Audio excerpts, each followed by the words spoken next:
On a winter night in Boston, the footsteps following me on the empty street cast no shadow under the full moon.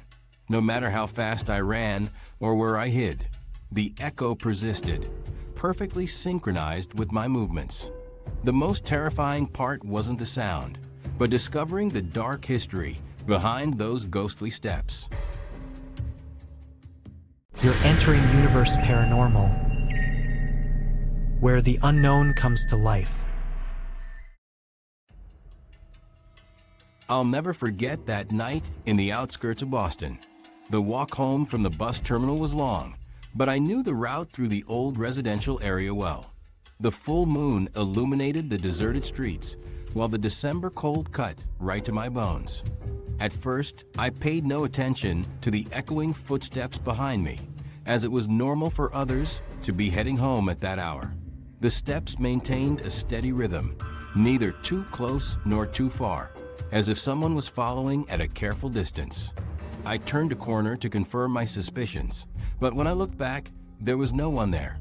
The sound continued, growing clearer, the unmistakable tap of shoes against the pavement. I stopped dead in my tracks, and the footsteps ceased as well. I held my breath and strained my ears, but found only silence. I resumed walking, and there they were again, perfectly synchronized with mine. Panic began to take hold. I quickened my pace, and the sounds behind matched my speed. I ran desperately and could hear that invisible presence running after me.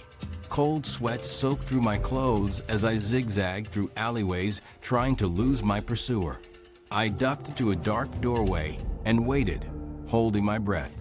The footsteps approached slowly until they stopped just on the other side of the door. Several minutes of absolute silence passed. My heart was beating so hard I feared it might give me away. When I finally dared to peek out, the street was completely empty.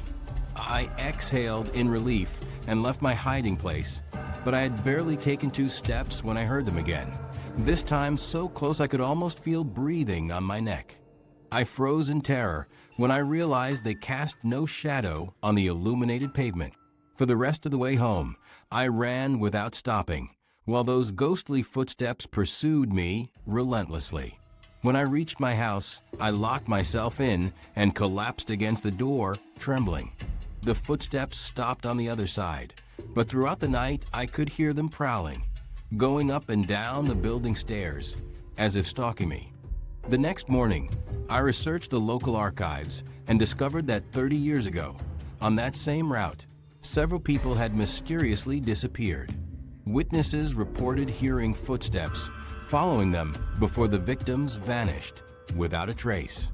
Since then, I avoid going out at night, but sometimes when the silence is deepest, I seem to hear that same echo of footsteps moving through my apartment.